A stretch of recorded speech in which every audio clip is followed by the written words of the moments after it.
नमस्कार दोस्तों, top stock विषय में आपका स्वागत है। आज हम बात करेंगे बंधन बैंक लिमिटेड के बारे में। दोस्तों, वीडियो चालू होने से पहले एक छोटी सी रिक्वेस्ट है, आप हमारे चैनल पर नए हैं तो प्लीज़ चैनल को सब्सक्राइब करें, साथ ही साथ वीडियो को अंत तक देखें।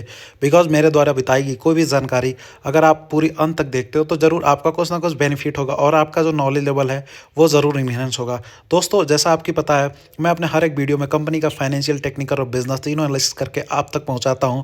अगर आप स्टॉक मार्केट में इस प्रकार की कंपनियां ढूंढने जाओगे दोस्तों, तो थोड़ा बहुत आपको मेहनत करना पड़ सकता है, बट थोड़ा सा आपके प्यार और दुलार की ज़रूरत है। अगर आप चैनल को सब्सक्राइब नहीं किए तो सब्सक्राइब करिए। चलिए बढ़ते हैं आगे दोस्तों, कंपनी के बिज़नेस के बारे में बात कर लेते हैं। जैसा आपको पता है कि किसी भी बैंकिंग स्टॉक का जो बिज़नेस है वो कैसा होता है। जनरली जो बैंक हैं वो आरबीआई से कम इंटरेस्ट पे लोन लेती हैं। सेम वो लोन जो वो पैसा रहता है वो पब्लिक में हाई इंटरेस्ट पे देती हैं लोगों को, और वहाँ से जो वहाँ पे नेट प्रॉफिट वो जनरेट करती हैं। Same as it is public case में भी होता है। पब्लिक से कम पैसे चुका के और जो पब्लिक एफडी के रूप में जमा करती है पैसे अपने बैंक के पास, वो एफडी का इंटरेस्ट जो है पब्लिक को कम पे करके और सेम पैसे को वो पर्सनल लोन के रूप में, चाहे व्हीकल लोन, चाहे किसी प्रकार का अगर आप लोन लेते हो तो उस रूप में आपको बैंकिंग कंपनी देती हैं और वहाँ से अपना प्रॉफिट जनरेट करती हैं। आगे चलते हैं दोस्तों, कंपनी के मार्केट कैपिटलाइजेशन की बात कर लिया जाए तो 23,192 करोड़ के आसपास कंपनी का मार्केट कैपिटलाइजेशन है। करंट प्राइस 144 है। हाई लो की बात कर लिया जाए 234 हाई है, 143 लो है। स्टॉक पी की बात करिए, सिंगल डिजिट स्टॉक पी है। बुक वैल्यू के आसपास जो है कंपनी ऑलमोस्ट बुक वैल्यू से 10 रुपये ही ऊपर ट्रेड कर रही है। तो आपको ऐसी कंपनियां बहुत कम मिलेंगी जो कंपनी फाइनेंशियल, टेक्निकल और बिजनेस तीनों में अच्छा हो और बुक वैल्यू के आसपास ट्रेड करिए। तो ये एक अच्छा मौका होता है किसी भी कंपनी में, किसी भी अच्छे कंपनी में अगर यहाँ पे इस दाम पे अवेलेबल हो तो दोस्तों वो नेक्स्ट मल्टीबैगर बनती हुई जरूर दिखाई देगी। बट आपको वेट करना पड़ेगा। स्टॉक मार्केट में अगर आप समय नहीं दोगे तो कुछ भी नहीं कमा सकते, आपको गैम्बलिंग ही लगेगा। आगे आरओसी की बात कर लिया 7.06%, आरओई 10.8%, फेस वैल्यू 10 रुपये के आसपास है। आगे चलते हैं हम दोस्तों, कंपनी का क्वार्टरली रिजल्ट के बारे में बात करेंगे। सबसे पहले थोड़ा उससे क्वार्टरली रिजल्ट पे जाने से पहले मैं थोड़ा पी रेशियो पे चलता हूँ। पी रेशियो में अगर जाते हो तो अगर आप देखते हो यहाँ की जो प्राइवेट सेक्टर की सबसे बड़ी बैंक है उसका पी रेशियो एचडीएफसी बैंक है 18.32 के आसपास है। बट बंधन बैंक की बात कर लोगे तो 8.32 के आसपास है।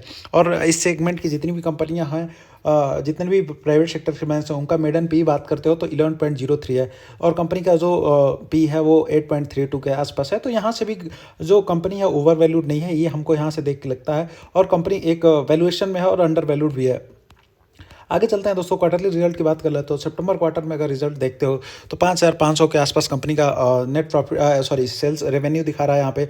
अगर सितंबर 2023 वाले क्वार्टर से देखते हो तो लगभग आपको 1,000 करोड़ के आसपास इंक्रीज होता हुआ दिखेगा। अगर यहाँ पे नेट प्रॉफिट की बात करते हो तो यहाँ पे सितंबर 2023 में 721 करोड़ का था, अभी 937 करोड़ के आसपास है। अगर यहाँ पे दोस्तों ग्रॉस एनपीए और नेट एनपीए की बात कर लेते हो, अगर यहाँ पे सितंबर वाले क्वार्टर में देखते हो तो 7.32 के आसपास कंपनी का जो ग्रॉस एनपीए था, बट यहाँ पे रिड्यूस होकर 4.86 के आसपास हो गया है। सेम नेट एनपीए की बात कर लोगे तो नेट एनपीए भी यहाँ आधा होता हुआ दिख रहा है। तो दोस्तों किसी भी बैंकिंग कंपनी में ग्रॉस एनपीए और नेट एनपीए का जो नंबर रहता है वो बहुत मैटर करता है। तो कंपनी अपना ग्रॉस एनपीए और नेट एनपीए रिड्यूस करती ही जा रही है। आने वाले समय में हो सकता है कि बिल्कुल ऑलमोस्ट जो एक नॉर्मल बैंक का चलता है ग्रॉस एनपीए और नेट एनपीए, जैसे आप अगर एचडीएफसी का देखोगे तो 0.60 और 1.23 1.50 के आसपास ग्रॉस एनपीए रहेगा और नेट एनपीए 0.50 के आसपास रहेगा। तो वहाँ तक पहुँचने की कंपनी खुद को कोशिश करेगी और जैसे जैसे ये चीज़ें इंप्रूव होती जाएंगी, ग्रॉस एनपीए और नेट एनपीए कंपनी बेहतर करती जाएगी और कंपनी का जो ग्रोथ पोटेंशियल है बहुत ज़्यादा होता जाएगा। अगर रेवेन्यू की बात कर लिया टीटीएम में तो 20,890 करोड़ के आसपास कंपनी का रेवेन्यू है। नेट प्रॉफिट अगर आप देखते हो तो हाईएस्ट एवर कंपनी ने नेट प्रॉफिट यहाँ पे दिया है। अर्निंग पर शेयर की बात कर लोगे तो highest ever earning per share है। अगर इक्विटी कैपिटल की बात कर लोगे तो 1,611 करोड़। रिजर्व कंपनी का इंक्रीज होता है तो ऑलमोस्ट 20 करोड़ के आसपास पहुँच गया है।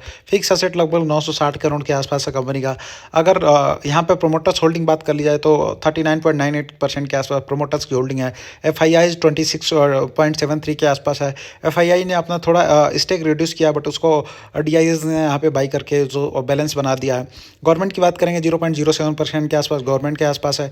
पब्लिक के पास 16.89, मतलब ऑलमोस्ट अगर 17 पॉइंट मान लेते हो 17% के आसपास यहाँ पे पब्लिक के पास हिस्सेदारी है। तो जैसा हम आपको हर वीडियो में बताते हैं, प्रोमोटर्स होल्डिंग में promoters plus FIIs plus DIIs, ये सारे हमारे वीडियो के कैटेगरी में जो भी 1% से ज़्यादा की हिस्सेदारी है वो हमेशा प्रोमोटर्स की ही कैटेगरी में आते हैं। तो इस तरह से अगर आप कैलकुलेट करते हैं तो आपको ऑलमोस्ट 83% के आसपास प्रोमोटर्स की होल्डिंग मिल जाएगी। तो प्रोमोटर्स का नंबर भी यहाँ पे बहुत शानदार है। चलिए दोस्तों, अब हम कंपनी के बिजनेस और फाइनेंशियल के बारे में बात कर लिया। अब टेक्निकल पे चलते हैं और वहाँ से जो एक्चुअल प्राइस निकल के आएगा टेक्निकल चार्ट पैटर्न पे, वहीं हमको देखना है। तो जैसा मैं एक आपको दिखाता हूँ दोस्तों, अगर आप बात करते हो अभी जो करंट प्राइस ट्रेड कर रहा है कंपनी का, तो ये लेवल अगर आप देखते हो तो कब ऐसा लेवल आया, तो अगर आप यहाँ पे देखोगे तो आपको क्या होगा कि जब कोविड वाली पीरियड थी 2020 के आसपास कंपनी ने यहाँ पे कंपनी जो नीचे इस लेवल के आसपास ट्रेड करती हुई देखी थी। अगेन वही चीज़ यहाँ पे हो रहा है। अगर यहाँ पे देखते हो तो सेम एज इट इज़ यहाँ पे कंपनी अभी सेम लेवल के आसपास ही ट्रेड कर रही है। तो अगर दोस्तों जेन्युइनली अगर आप सोचो कंपनी में क्या ऐसा सिनेरियो है कि कंपनी इतना नीचे आ गई है अपने अगर यहाँ पे टॉप पे बात कर ले तो ऑलमोस्ट कंपनी का जो टॉप है वो कितना बना है कोविड के बाद 432, मतलब 430-32 के आसपास कंपनी का टॉप बना है। तो अगर वहाँ से भी अगर आप कंपेयर करते हो तो क्या रीज़न है कि कंपनी यहाँ से ऑलमोस्ट कितने परसेंट के आसपास डाउन है, ऑलमोस्ट 65-67% के आसपास टॉप से डाउन है। तो दोस्तों ऐसा कुछ भी रीज़न नहीं, मैंने कंपनी का बिजनेस और टेक्निकल दोनों चीज़ आपको बता दिया। कंपनी का बिजनेस भी बात कर लिए, कंपनी का फाइनेंशियल के बारे में बात कर ली। आपको जेन्युइनली कुछ अगर देखो वहाँ ऐसा कुछ निकल के नज़र आता हुआ दिख रहा है, ऐसा कुछ भी नज़र आता हुआ नहीं दिख रहा है दोस्तों।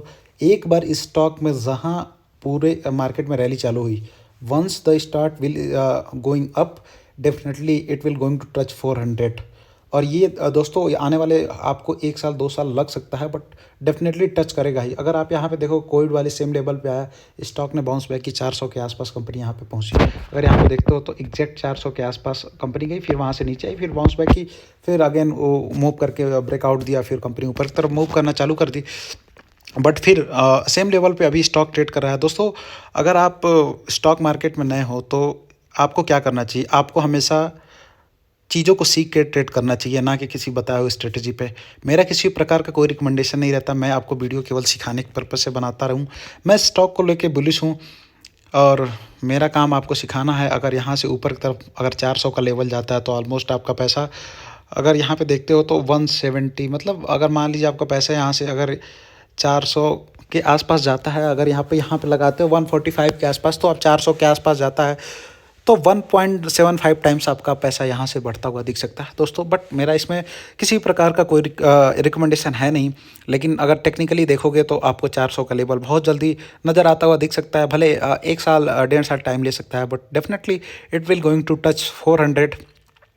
दोस्तों अगर आपको वीडियो अच्छी लगे तो प्लीज़ ज़रूर सब्सक्राइब करें चैनल को, साथ ही साथ लाइक करें और दोस्तों तक शेयर करें। मिलते हैं नेक्स्ट वीडियो में, आज के लिए बस इतना ही। Thank you. जय हिंद, जय भारत।